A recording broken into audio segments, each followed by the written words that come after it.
As someone deeply immersed in the intersection of the environment, technology, and public health, my personal journey has been a testament to the very unexpected paths life may take. As a young girl that was good at math and science, I was encouraged to be a doctor because, even girls can be doctors. So I started along that educational path, completed my pre-med requirements. And while at university, I was introduced to climate science, and I dreamed of being a prominent NASA scientist. Fast forward to today, and while I'm not a doctor or a climate scientist, I work at the intersection of health and climate, helping rural communities across the globe construct life-changing infrastructure in their own communities. Recently, a retired doctor shared with me a perspective that completely caught me off guard. He suggested that in the grand scheme of health and well-being, my work might have positively impacted more lives than he had in his decades of practicing medicine.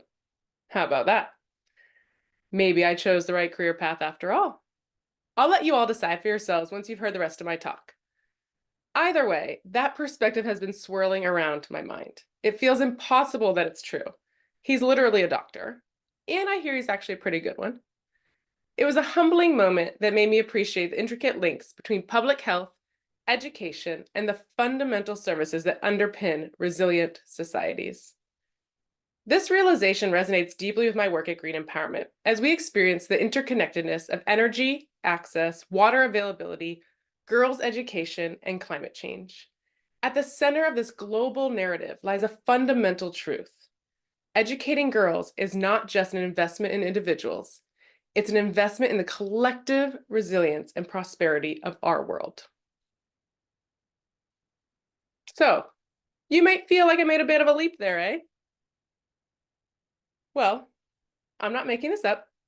Project Drawdown and Resilience.org underscore the pivotal role of educating girls in the fight against climate change.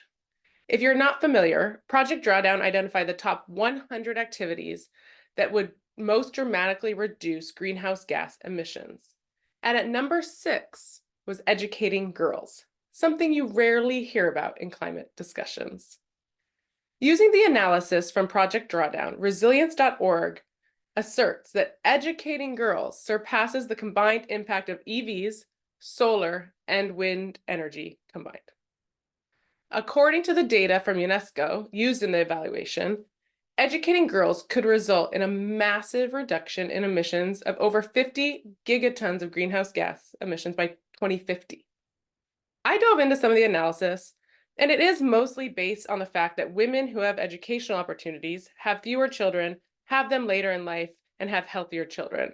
So it may be imperfect, but nevertheless, research shows strong linkages between women in leadership and pro-environmental policies, and women helping their communities and countries be more resilient. At Green Empowerment, we recognize that girls need access to both energy and water at home to unlock their full educational potential. While these resources also benefit young boys, girls are disproportionately impacted negatively by the lack of access to these resources in many parts of the world. And girls also spend less time on education than boys, both in and out of school, and more time on unpaid work. That may resonate with some of you in this room. Consider a striking statistic. According to a study by UNICEF, school attendance increases by 12% when water is available within proximity to children's homes. Additionally, studies show that access to electricity significantly boosts girls' education attendance and their success. In Brazil, one study showed that the chances of concluding primary school by the age of 18 are 60% higher for girls with electricity access than those without. And this is specifically access at home, a key part of what Green Empowerment does. Part of the joy of leading Green Empowerment is witnessing firsthand the real impact of these interconnected issues. In an Ecuadorian school where we worked with local partners to bring water, the children are no longer fetching water during class hours. This seemingly small change has monumental consequences. Girls are now present in class, and they are shaping a future where education isn't a distant dream, but a tangible reality in their own community. As a global community, I feel like the imperative is clear. Everyone deserves access to reliable energy and clean water. These are foundational elements for education, businesses, and prosperity. The path to achieving this involves collaboration with communities and local partners. Our distributed micro-utility approach enables the provision of clean energy and water in very diverse contexts, and we see it sustained time and time again by the communities themselves. These micro-utilities are not a one-size-fits-all solution. It's not just a piece of technology you can go and drop there and leave. They are community scale systems, and they are tailored to each project's local context. We use the term micro-utility very intentionally. These systems are owned and operated by communities. They have elected committee leadership, paid technicians, a high quality of service, and tariff structures designed to sustain the system over time.